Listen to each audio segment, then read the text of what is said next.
This clip is brought to you by SaveWithConrad.com.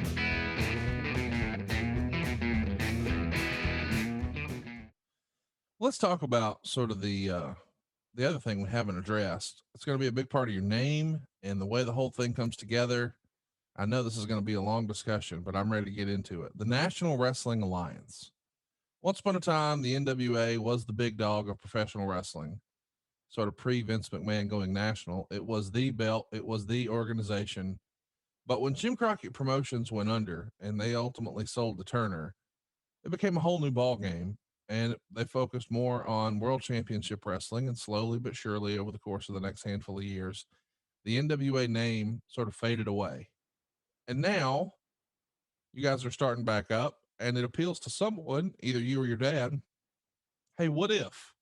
Who's the first person who brings up the idea of using the National Wrestling Alliance, as far as you can recall? Me. And it's the belt in U2 I grew up on. Flair, Dory Funk, and hearing the road stories of, the Funks, the Briscoes. Harley Race, Dusty Rhodes, on and on. Yeah, and look, when Kerry Von Erich won it for that short period of time, and with Flair, just had a lot of prestige. I hate to say this I think you'll know where I'm coming from. It was like that was the belt. Yes. The WWF belt. Oh, it's a company champion. Yeah. It's just sort of that mentality, and that may be a Southern thing or a territory thing, but the NWA was a traveling champion.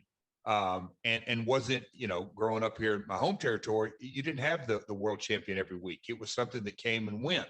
And so knowing that we were going to be, one night a week and 26 shows and all that kind of mentality, I can remember having that thought. And that the first time it came into my brain, Conrad, was in the summer of No Worries. Like, wonder what's going on with that championship. And you'll have to dig up who the champions were in 01 and early 02 or 2000. But just knowing the prestige of that belt, and NWA obviously wasn't what it once was. But navigating our way through it, and really thinking, what happens if the TNA champion, because that's a startup, and that's a company champion as well. What happens if it became the NWA champion? And my dad wasn't a big fan of that in the very first conversation, because he realized what the NWA once was and then what it had become. But it was my idea from the beginning. I really got into it. The more and more I thought about it, it could give us a shot in the arm. It could help brand us. And look, when you're writing professional wrestling, it's a story. Yeah. And so if you have a lineage that starts in 2002, or you have a lineage that starts in 1905, I'm going with the 1905. Sure. So you can legitimately come on and script your promos. I hate to use that word, but in your promos, talk about Ricky Steamboat and talk about Ric Flair and talk about the Funks and all that. So I really wanted to make the deal happen, because I thought it could instantly give us credibility to the lapsed WCW fan. And in fairness, they needed it. Mike Rapata was the NWA champ in September of 2000. 2 months later, Sabu would beat him. 5 weeks later, Mike Rapata wins it back. 5 months later, Steve Corino is the champ. Now that's on the heels of ECW. He wins that title April 24th, 2001. So Corino was probably, a very worthy champion. But then in December of 01, Shinya Hashimoto would win. Again, I think you could make an argument for him. Ultimately, Dan Severn wins the title March 9th, 2002. I'm sure we're going to talk about Dan, but Dan would be the last guy to hold it before TNA becomes a thing. And on the very first TNA show, as we all remember, Ken Shamrock became the champion. And boy, there's some irony there with Dan Severn and Ken Shamrock we'll talk about later.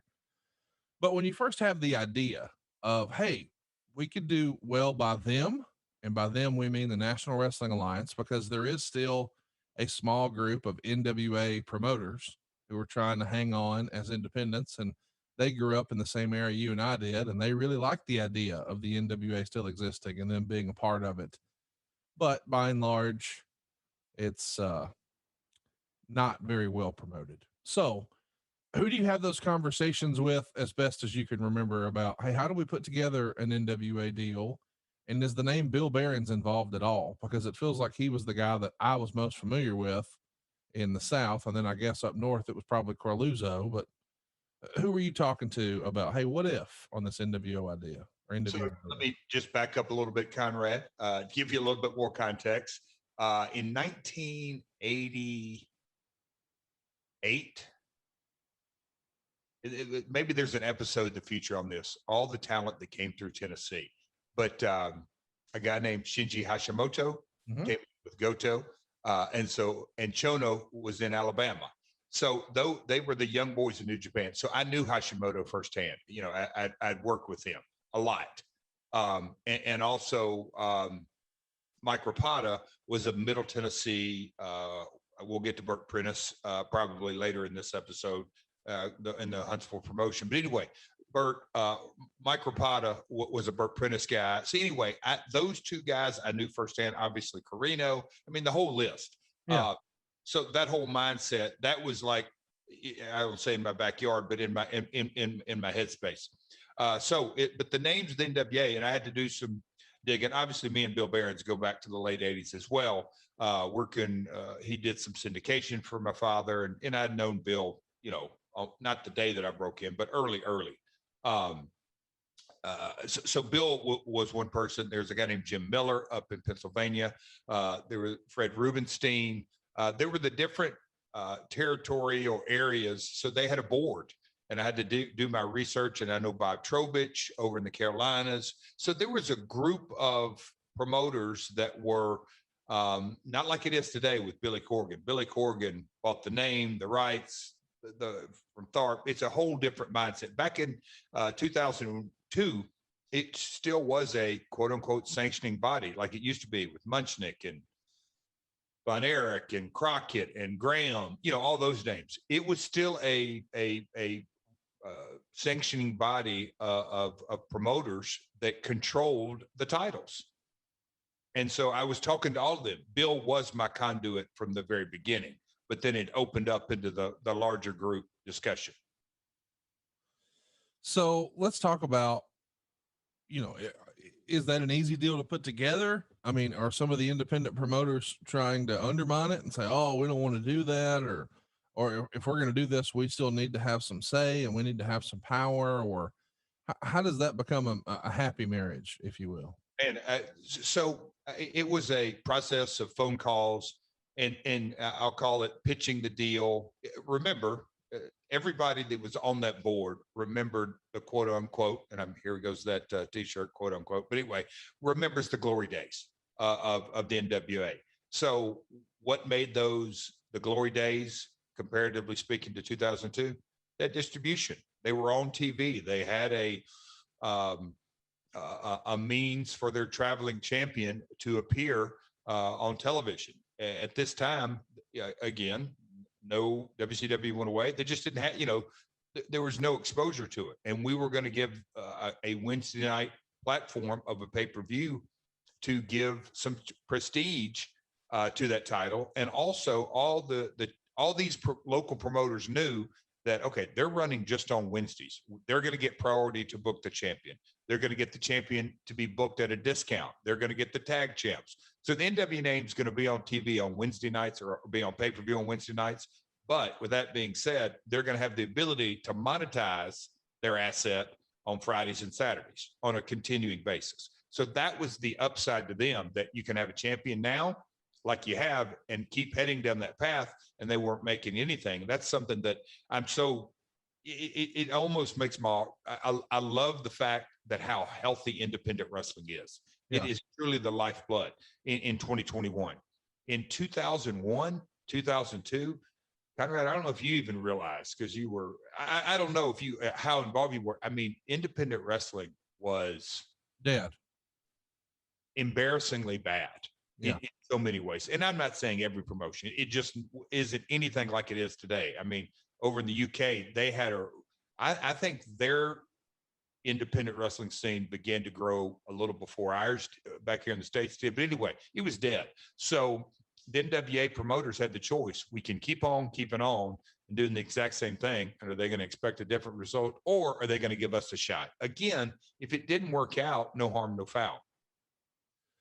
So let's talk a little bit about part of the trade-off. I mean, I remember on these early episodes, you were actually promoting, we've got live events. The NWA has live events coming this weekend, and you're running on your pay-per-view essentially like a scroll and trying to help them sell tickets. That feels like a nice marriage for you guys. Again, I knew, and I think everybody around me knew, we were a startup.